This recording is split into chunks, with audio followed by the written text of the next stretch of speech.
kuliner perusahaan karena di sini kan berbasis SMK Bapak Ibu semua. Jadi mereka buat kopi kuliner pondok pesantren dan juga batik. Jadi semua unit usaha ini kita mencoba membantu mereka secara terintegrasi dengan AI. Artinya mudah-mudahan ini akan merubah tatanan dari pondok yang modern gitu.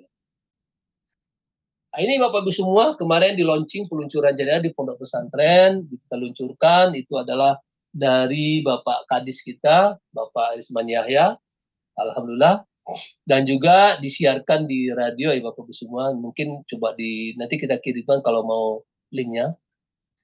Ini adalah pondoknya Bapak Ibu semua. Satu pondok ini pondok pesantren Al Faruqi. Ini santri semua Bapak Ibu semua. Di tengah-tengahnya masjid.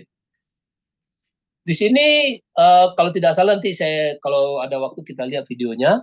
Di sini semuanya berbasis sistem AI Bapak Ibu semua. Jadi sudah tidak mereka transaksi kedepannya tidak perlu pakai kartu dan tidak perlu pakai dompet. Jadi semuanya aman. Hanya ingat kata sandi ataupun fingerprint mereka dan mereka bisa melakukan transaksi, bisa melakukan pelajaran, semuanya bisa lakukan. Nah, ini adalah ketika kita memberikan sosialisasi. Jadi untuk penerapan ini saya memberikan sosialisasi kepada para ustazah di sini dan ustadz merubah bagaimana membuat pembelajaran itu bisa dengan AI. Dan ini adalah suasananya Bapak Ibu semua. Dan ini ketika mohon maaf ya, ini waktu kami tur ini di Payakumbuh. Jadi kami jalan-jalan juga memberikan suatu yayasan bagaimana apa itu AI untuk bisa mensosialisasikan. Dan ini adalah kondisinya dalam belajar Bapak Ibu semua ini. Oke. Ini adalah kalau pondok yang kedua Cendekia Bangsa. Jadi ini pun juga memakai AI. Dan ini suasananya ketika kita memberikan sosialisasi kepada para ustazah, memberikan bagaimana melakukannya. Dan ini adalah ketika menerapkan kepada para mahasiswa. Jadi di pondok itu sekarang mereka pakai HP daripada mereka pakai main game. Kita sibukkan mereka game mereka kepada AI pembelajaran. Jadi ini kita terapkan langsung kepada para santri dan santriwati. Nah ini ya mungkin suasananya sederhana Bapak Ibu semua ya. Di samping ini ada video tapi terlalu berat sepertinya internetnya. Ini. Dan ini adalah di Pondok Pesantren As-Sajadah yang ketiga. Jadi juga kita melakukan sosialisasi di sana.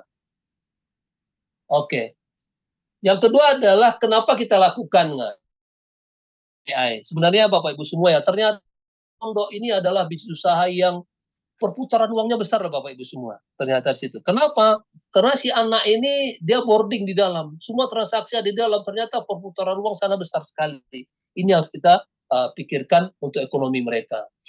Artinya kalau kita tidak manage sini, salah-salah ya istilahnya ya uang itu tidak berguna gitu. Oke, ini dia. Dan juga sebagai pondok itu sebagai aset usaha. Jadi pondok ini bukanlah seperti sekolah-sekolah biasa gitu. Pondok ini mempunyai usaha-usaha, aset usaha masing-masing. Inilah motivasi kenapa kita melakukan dengan cara yang baik. Oke. Kenapa saya katakan ini adalah contoh untuk kantin pondok pesantren Bapak Ibu semua. Jadi mereka sudah punya produk sendiri nih pondok ini. Dia bisa buat susu, ada usaha kambing juga. Banyak usaha mereka ada yang kemarin itu peternakan ikan lele. Jadi mereka mempunyai benih-benih usaha yang harus kita finish gitu loh. Dan juga di dalam itu ada transaksi. Ini kemarin nih ketika mereka show dan juga menjual barangnya. Nah ini adalah sebelah kiri, kalau sebelah kiri ini adalah kantin mereka nih buat ini Bapak Ibu semua. Yang di bawah itu adalah mereka buat baju. Jadi hasil produk mereka nih, pihak-pihak pondok ini sebenarnya sudah bagus-bagus ya Bapak Ibu semua. Tinggal sekarang bagaimana kita memarketkan gitu loh. Nah oleh karena itu ya kita membantu mereka secara digital bagaimana memarketkan usaha mereka. Ini dia, ini penelitian manajemen. Nah ini contohnya Bapak Ibu semua, susu perah. Ini juga kita melakukan usaha susu perah di pondok tersebut.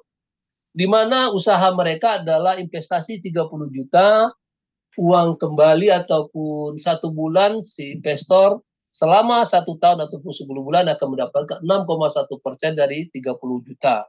Artinya 1.833.000 uang kembali setiap bulan, uang dapat ya. Setelah 1 tahun atau 10 bulan, 30 juta itu akan dikembalikan. Jadi tidak ada rugi. Ini sudah salah satu Bapak Ibu sudah jalan. Sudah jalan sekitar lebih daripada 10 kambing yang investasinya. Jadi lebih dari 300 juta ini. Baru kita mulai dari 2 bulan yang lalu lah. Nah, ini monitoring dan ilelang kambing juga kami lakukan. Oke. Ini adalah produk kuliner kopi dan yang lain. Ini juga kita bantu mereka dengan AI-nya. Nah, ini adalah batik. Nah, batik ada juara juga. Jadi artinya kenapa kita tertarik di sini ya? Karena kita lihat bisnis prosesnya itu sangat bagus ya berbanding daripada SMA. SMA kan hanya pendidikan, tapi ternyata mereka ini lebih kepada aplikatif. Nah, ini adalah hasil daripada usaha mereka. Jadi kita pun membuat JDNI perusahaan batik Kwansing di sini di Riau. Nah, ini sekarang kita lagi mengembangkan Bapak Ibu semua ya untuk apa namanya? Ini hanya untuk di pondok ya.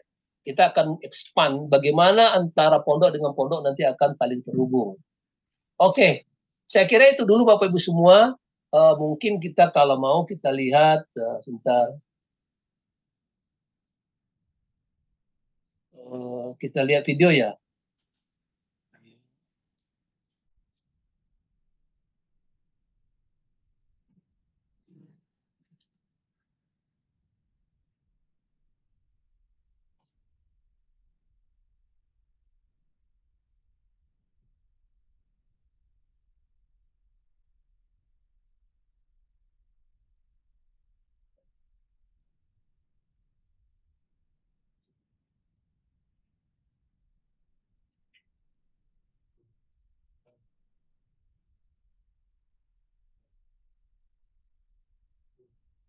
Udah kelihatan Bapak Ibu semua suaranya ya ntar ya.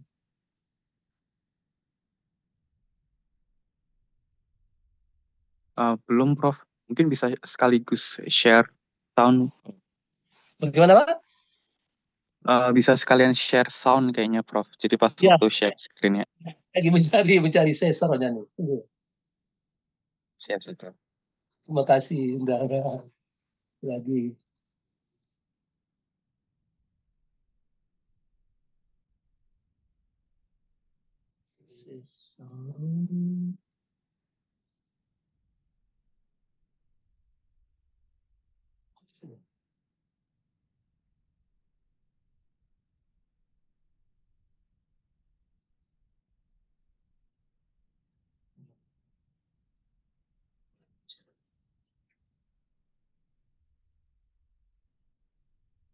Dari share screen, Prof. Dasar. Ya, saya lagi mencari botolnya nih, Bu. Nggak ketemu. Share screen, terus Ini nih. Share screen ya. Bentar ya. Bentar.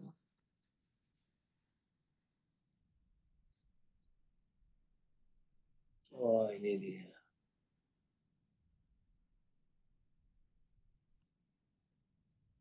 Apa di komputer saya? Suaranya.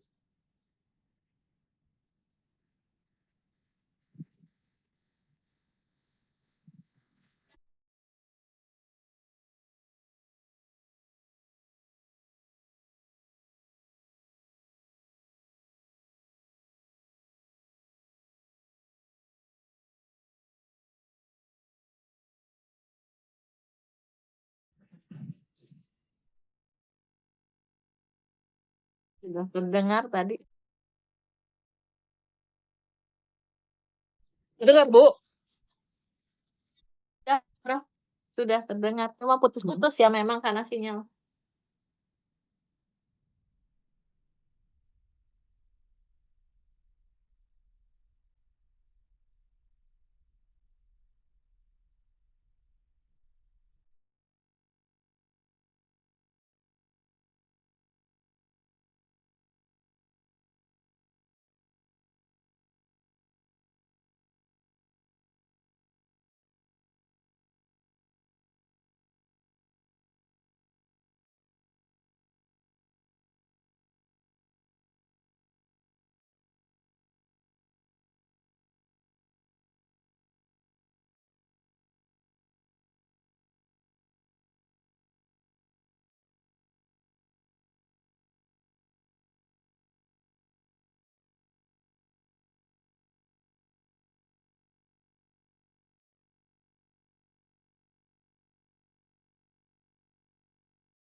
Ya, itu dulu Bapak Ibu semua dari saya. Saya ucapkan terima kasih. Kalau ada kekurangan, adalah kelemahan dari saya pribadi.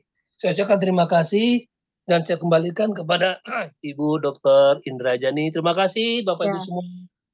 terima kasih Prof. Jaswar yang hebat sekali ya. Ini the real profesor. Eh, nanti agendanya, pertanyaannya boleh ditulis, diketik dulu di chat. Nanti terakhir setelah pembicara kita baru Q&A-nya ya. Silakan Pak Dr. Niko.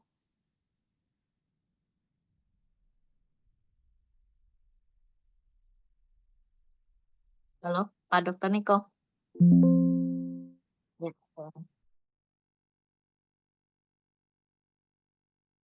nggak apa-apa, nggak apa-apa. Heeh. Ini kebetulan Dr. Niko dan Prof. Jaswar ini sedang di Pekanbaru ya, Prof. Jaswar ya? Iya, lagi Pekanbaru jaga orang tua, Bu. Iya, iya. Jadi untuk masyarakat Riau nih, kebetulan nih pembicaranya hebat ya dari daerah Riau juga ya.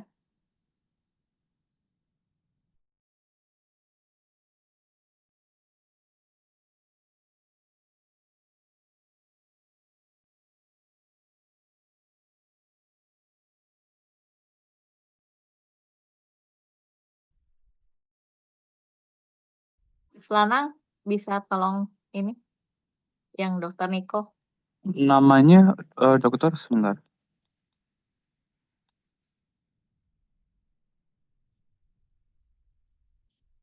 Oh ini, oke udah. Sebentar.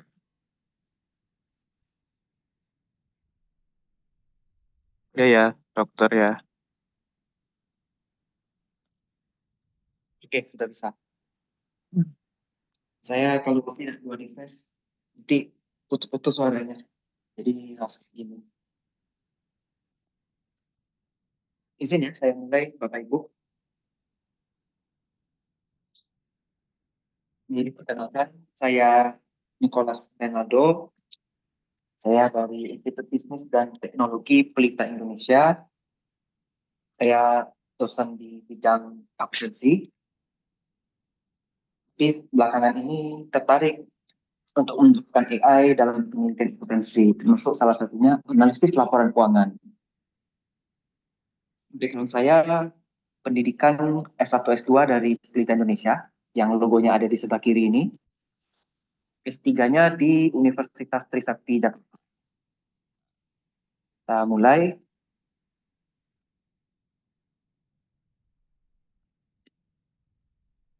Jadi kita mau tahu dulu ya peran AI dalam dunia akuntansi modern. Nah, kita di sini harus melihat tren transformasi digital di bidang akuntansi dan keuangan. Di era industri 4.0 dan society 5.0, itu mendorong integrasi teknologi digital. Pengguna cloud accounting, big data, dan fintech itu semakin masif. Perusahaan menuntut real-time reporting dan data-driven decision making. Akuntansi tidak lagi sekadar pencatatan, tetapi menjadi strategic analytics. Tantangan analisis laporan keuangan secara manual, itu yang pertama waktunya lama Bapak Ibu. Proses input, rekonsiliasi, hingga analisis itu memakan waktu besar. Kemudian risiko human error karena ada kesalahan hitung atau kesalahan interpretasi data. Yang ketiga, subjektivitas. Analisis sering dipengaruhi bias dan keterbatasan manusia. Yang keempat, data overload. Karena volume data keuangan semakin besar dan sulit ditangani secara manual. Karena ada big data ini ya. Kebetulan kan saya juga di sini mengajar statistik. Itu sudah menggunakan aplikasi, sudah pakai program, dan sudah pakai AI. Karena kita analisis big data itu kalau hanya pakai Excel, pasti membutuhkan waktu yang sangat-sangat lama. Dan inilah mengapa AI menjadi solusi yang strategis Bapak Ibu. Ada otomasi untuk mempercepat pengolahan dan analisis laporan keuangan, akurasi tinggi untuk meminimalkan kesalahan perhitungan, sifat prediktif dari AI bisa memproyeksikan kinerja keuangan masa depan, deteksi anomali untuk mengenali pola fraud atau transaksi mencurigakan lebih cepat, dan strategic support system itu membantu akuntan fokus pada insight dan pengambilan keputusan. Jadi bukan pekerjaan rutin lagi. Adapun teknologi AI yang bisa kita gunakan, yang pertama itu machine learning. Ini mampu mempelajari pola historis dari laporan keuangan kita. Dapat untuk forecasting, proyeksi arus kas, penjualan, profit, dan bantu manajemen dalam mengambil keputusan strategis dengan berbasis data, bukan sekadar intuisi. Kita harus objektif ya, jangan subjektif. Kemudian kita pakai Natural Language Processing atau biasanya disebut NLP, itu untuk membaca catatan laporan keuangan. NLP membantu komputer memahami bahasa alami dalam catatan laporan keuangan yang biasanya panjang dan kompleks. Contohnya kalau kita mau membahas catatan atas laporan keuangan, management and discussion analysis tentu itu butuh waktu. Jadi bisa pakai sentiment analysis untuk laporan manajemen dan auditor. Kemudian teknologi computer vision ini untuk mengolah dokumen non-original atau OCR, Optical Character Recognition. Ini AI bisa bantu mengubah gambar menjadi data terstruktur, biasanya bentuk scan PDF ya. Nah, jadi ini bisa mempercepat kita menginput data ke sistem akuntansi tanpa proses manual. Dan terakhir, pakai Robotic Process Automation, RPA, untuk efisiensi. Ini seperti asisten digital yang bantu otomatisasi tugas-tugas rutin kita. Input data, rekonsiliasi, validasi, termasuk mengaudit ya. Mengurangi beban administratif akuntan, mereka bisa fokus di analisis dan efisiensinya tinggi. Kita hemat biaya, waktu, dan tenaga kerja. Adapun aplikasi praktis AI dalam laporan keuangan, itu kita bisa deteksi anomali dan fraud detection. AI yang sudah kita latih itu mampu untuk mengenali pola transaksi normal dan mendeteksi transaksi menyimpang. Ini nanti bisa bantu kita mencegah fraud seperti manipulasi laporan, transaksi fiktif, dan rekayasa pendapatan. Kami ada metodologi yang bisa mendeteksi pola transaksi berdasarkan angka. Nah, itu bisa kita terapkan dalam bentuk kalkulator ataupun kita bentuk scan PDF. Nanti saya akan tunjukin videonya. Kemudian memberikan alert otomatis kalau ada anomali keuangan. Yang kedua itu untuk analisis rasio keuangan secara otomatis. AI bisa bantu hitung rasio, ROA, ROE, DER, likuiditas secara real time. Mengurangi kesalahan manual, mempercepat evaluasi kinerja, dan bisa dihubungkan dengan dashboard visual interaktif. Yang ketiga, prediksi kinerja perusahaan. Kita pakai machine learning. AI nanti bantu proyeksi kondisi keuangan berdasarkan data historis dan faktor eksternal. Gambaran perusahaan masa depan ini apakah dia sehat, rawan, atau berpotensi bangkrut. Nah, ini untuk manajemen risiko dan perencanaan strategis. Yang keempat, benchmarking dengan data industri secara real time. AI bantu perusahaan membandingkan kinerjanya dengan standar industri, mengambil data eksternal, dan memberi insight apakah perusahaan ini berada di atas, sejajar, atau di bawah rata-rata industri. Ini pertumbuhan perusahaan ya. Telepon yang menjadi konsep dari tender bagi profesi dan auditor. Yang pertama, pendekatan akurasi dan efisiensi. AI ini meminimalkan human error dan analisis. Kemudian, yang tadinya hari atau minggu bisa selesai dalam hitungan menit, bisa selesai lebih cepat. Kemudian, akuntan bisa akses laporan akuntan. Nah, kemudian pelatih akuntan geser ke arah subjek advisor. Dengan tugas rutin sudah diotomatisasi, akuntan tidak hanya jadi penjaga data.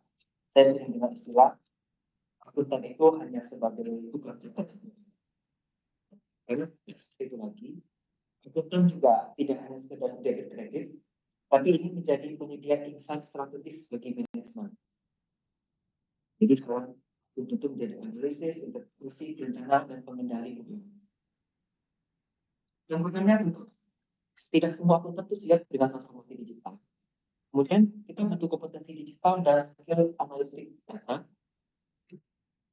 Dan itu etika dan transparansi, bagaimana memastikan AI tidak disalahgunakan atau menghasilkan bias. Di sini masa depan AI, itu pertama integrasi dengan big data dan blockchain. AI menganalisis data keuangan sekaligus data eksternal, ekonomi makro, tren industri, dan perilaku, itu big datanya. Kalau di blockchain-nya itu untuk menjamin transparansi, keaslian, dan keamanan data keuangan, sehingga menjadi sistem akuntansi digital yang lebih real time, aman dan terpercaya. Yang kedua, AI sebagai decision support system bagi manajemen. AI tidak menggantikan akuntan, tetapi menjadi alat pendukung keputusan, memberi insight berbasis data, kita memprediksi risiko, proyeksi keuangan, dan rekomendasi strategis. Ini bantu manajemen perencanaan investasi, efisiensi biaya, dan mitigasi risiko. Jadi kita bisa tahu apa yang akan terjadi di masa depan, kita bisa mencegahnya sekarang. Yang ketiga itu adalah peluang riset dan inovasi di bidang akuntansi digital. Riset berbasis AI, kemudian inovasi accounting, sistem informasi akuntansi cerdas yang sedang kami kembangkan juga. Ini nanti kolaborasi multidisiplin antara akuntansi, teknologi, manajemen, lingkungan, dan sebagainya. Ini adalah alat yang sudah kami buat, ini sudah kami hakikan juga. Namanya FinLike Analyzer. Itu ada link untuk diakses, dan itu ada video YouTube-nya. Nanti ada dashboard tampilan awal, kemudian output analisis rasio, dan analisis prediksi kebangkrutannya. Nah, izin saya akan tunjukkan videonya.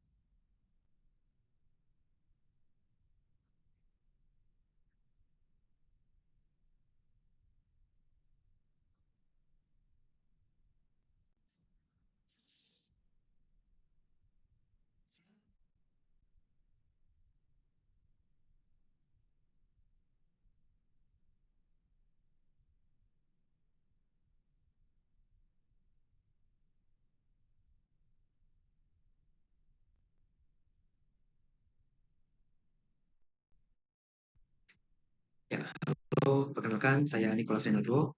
Kali ini saya akan memaparkan sebuah alat FinLike Analyzer. Ini digunakan untuk menganalisis laporan keuangan perusahaan. Jadi sebelumnya kita harus mengaktifkan XMPP dulu karena ini masih server lokal.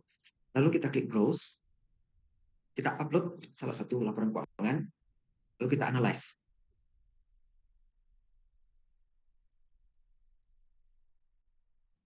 Ini akan butuh waktu. Sembari menunggu, saya sudah menyiapkan laporan keuangan. Laporan ini yang akan, di mana di sini sudah terbaca ada untuk jumlah aset. Nanti ada beberapa komponen akun ya yang akan kita analisis. Contohnya ini.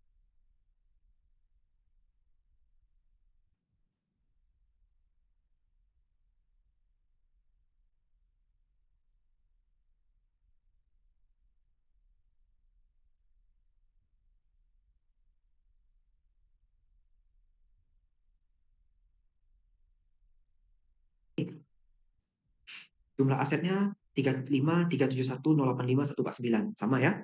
Kemudian total liabilities kita lihat di sini. Total jumlah liabilitas 10.629.087.811 sama. Kemudian total equity ini ada 24.741.997.338 sama. Maka bisa kita asumsikan semua yang terbaca di sini sudah benar. Berikutnya ada financial ratio. Ini kita coba hitung secara manual. Misalnya saya mengambil debt ratio. Ini adalah total utang dibagi dengan total aset. Hasilnya sama dengan 0,3005 sekian. Dibulatin jadi 0,30 jadinya. Kemudian kita tes juga untuk current ratio. Itu rumusnya current asset bagi current liabilities. Angkanya ini 14 miliar dibagi.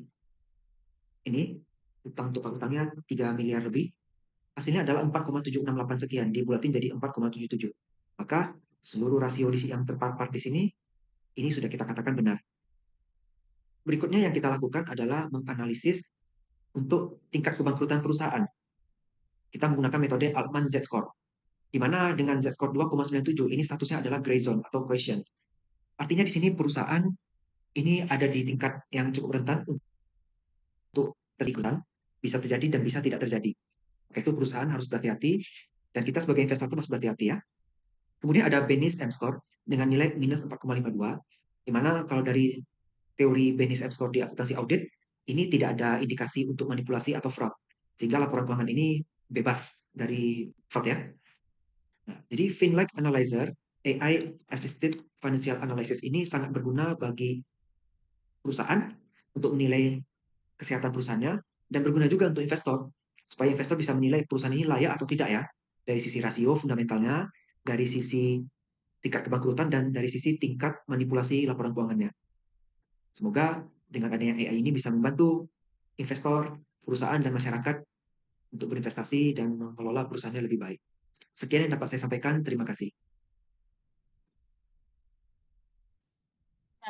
Terima kasih Pak Niko buat pencerahannya. Jadi dunia akuntansi juga sebenarnya bisa menggunakan AI, tapi bukan berarti jadi harus memang menggunakan AI itu dengan bijak ya. Ibarat pisau, pisau berguna untuk memotong jika kita lagi mau masak, tapi pisau juga berguna untuk apa? Menjadi alat berbahaya yang misalnya melakukan pembunuhan dan sebagainya, yang kejahatan-kejahatan seperti itu. Jadi penggunaan AI memang manusianya sendiri yang Oke, harus jadi kemarin aku memilah habis yang nonton mana yang film positif dan mana Oppenheimer. yang Ini adalah negatifnya sebuah terhadap film yang AI dari menceritakan AI seorang tersebut. fisikawan bernama Julius Oke, Robert ini ada Oppenheimer beberapa yang menjadi pertanyaan ya, pemimpin saya dalam langsung proyek buka pembuatan bom aja. atom Di sini Amerika. ada Ini adalah sebuah film pertanyaan yang dari banyak sekali Pak dinantikan Teguh karena menceritakan Dayanto. tokoh ilmuwan yang sangat ikonik, Tadi minta Oppenheimer, yang kisahnya didemokan ini ya sangat-sangat Pak keren Teguh, tapi mana Pak juga Teguhnya? Sudah ya tragis, Pak penuh ironi. didemokan? Aku sendiri sambil menunggu untuk Halo filmnya Pak rilis. Teguh. Jadi kemarin itu aku udah beli dan baca buku Jadi sudah The Making of didemokan. an Atomic Jika ada Bomb, pertanyaan misal yang buku ini terhadap membahas secara demonya detail ya semua aspek dari silakan ya. proses pembuatan bom atom Kemudian di Amerika. Nah, ini didemokan aku beli salah bukunya satu di tanggal aplikasi 9 Gen AI, Mei sudah dan dijawab untuk Pak oleh trailernya, Prof final ya, trailernya Prof itu tanggal Jaswar 8. Jadi ya, memang yang pas trailer drive-nya finalnya ini muncul, ya aku Prof ya. bener-bener udah langsung Ya, berusaha untuk baca. mempersiapkan Terima diri kasih. dengan Ya, membaca terus buku juga ada ini. ini nih Nah, di video kali tawaran ini nih kita akan Pak membahas tentang dari film Prof Oppenheimer dari ini Pak dengan Igi sudut pandang katanya. fisika yang Pak mungkin Igi ini bisa silakan memberi beberapa boleh konteks tambahan tentang suaranya apa yang dinyalakan. terjadi di film. Dan nanti di akhir aku juga Hadirkah akan Pak memberi Igi? sedikit review pribadiku sendiri tentang film ini yang pasti Halo ada Pak Igi. positifnya tapi juga ada minus-minusnya juga. Oh, boleh raise hand dulu? Tuhan, masih muda ya. Pertama mungkin kita bahas sekilas dulu tentang Silakan, Pak Oppenheimer. Oppenheimer adalah seorang Disampaikan. ilmuwan ahli fisika yang lahir di New York, Amerika Serikat tahun 1904. Bisa Oppenheimer di mengerjakan berbagai topik fisika, unmute mulai dari suaranya fisika biar kuantum, kedengaran. fisika nuklir, bahkan sampai ke Nah, ya bidang silakan. Ini astrofisika Prof seperti Jaswar bintang dari Pak neutron Igi. dan lubang hitam. Kendati memiliki kemampuan fisika yang Koala sangat enak itu luar di mana biasa, ya? Saya tapi lumayan Oppenheimer tidak geografinya pernah minus nih mendapatkan sepertinya ya. hadiah Nggak Nobel. tahu koala enak Tapi di meskipun mana. dia tidak menerima penghargaan Nobel, dampak yang dia buat Itu bisa di dibilang pulau, Bu. lebih besar daripada Di dekat para tuh penerima hadiah Ini Maaf Nobel. Pak Igi, Lagi mana suaranya enggak? belum Di bawah kedengaran, kepemimpinan Prof. Padahal Oppenheimer, para fisikawan bicara di Pak Amerika Igi. yang Ya, maaf. terbaik bisa bersatu Pak Igi, untuk suaranya belum membuat kedengaran. bom atom. Oke, itu sekilas untuk Oppenheimer ya. Mungkin kita bisa lanjut Di untuk Riau membahas juga ya, mengenai Pak? fisika yang kaitannya dengan Ya, yang benar. ada di film ini. Di Tentu saja perbatasan ini Jambi bakal ya, Bu? ada spoiler Ya, ya, saking yang namanya banyaknya juga kita biografi ya, pulau-pulau film di biografi. Indonesia Bahkan ya, kalian pun Prof. udah bisa Nah, membaca betul, ceritanya betul. dulu. Cuman Nggak memang ada ketika nonton studi yang filmnya secara langsung, sebutkan ada pulau-pulau. feel yang Aduh. lebih keren aja nanti rasanya. Dan juga Ya, mungkin sudah aku akan kedengaran ya? agak samar-samar Oke, lupa terima sama kasih. Ya, apa yang ada Prof. di film Saya ya, dulu karena aku nonton cuma tinggal ya dekat sekali 9, betul, di Prof. bioskop dan filmnya pun juga belum Di ada di Kuala streaming Enok, platform daerahnya kan, jadi aku kebun-kebun belum kelapa, bisa Prof. mengeceknya ulang biar Jadi saya bisa memang membahas lebih banyak. sampai sekarang sih Jadi masih kalau misalkan pelayanan aku ada di yang keliru silahkan Petani nanti Kelapa, dikoreksi aja tapi teman-teman sekarang di saya di kolom kantor komentar. pusat Jakarta Tapi di sini ini. aku udah punya Jadi, beberapa catatan yang aku sejak ambil pas 2020 saya nonton sudah, film ini di di bioskop. Jakartanya, Prof. Tapi sekarang masih Di bagian karyanya awal film juga ini diangkat tentang cerita layanannya ketika masih di Oppenheimer Kuala masih Enok masa juga. mudanya ketika masih kuliah Ya, di yang Cambridge saya mau University. tanya, Prof, pengen, Oleh profesor dan teman-temannya, kepo aja, Oppenheimer minta tolong disebut di-share itu, sebagai orang yang useless in yang laboratory. apa, Nggak guna kalau di laboratorium. Dia ketawain dari dan AI yang diledekin dibuat temennya itu, seperti itu. Karena memang entah dia kalau aplikasinya melakukan itu bentuknya eksperimen seperti keliru apa lah aja, atau ada lalu yang pecah buatnya lah. itu pakai Intinya platform adalah Oppenheimer apa, terkenal sebagai menggunakan nggak guna model kalau di apa, laboratorium. lalu juga, Nah, jadi fisikawan itu servernya biasanya itu terbagi ke dua pakai kategori berapa dan spesialisasi, speknya apa antara aja, gitu-gitu lah. teoritis Ya, lebih atau teknis lah, Prof, kalau ada eksperimentalis. informasi teknisnya, Dan Prof. biasanya Iya, iya. seorang Nah, saya fisikawan juga hebat sedang itu lagi, pasti cuman hebat di salah satu bidangnya membuat, aja. Kalau dia jago di mencoba secara teoritisnya, menyediakan AI eksperimennya untuk para nggak petani-petani bagus. kelapa itu, Prof, Kalau mulai dia dari, jago secara eksperimen, sisi teoritisnya kesehatan, mungkin tidak juga terlalu untuk, bagus. Kebanyakan edukasi seperti dan itu. lain-lain itu, Prof.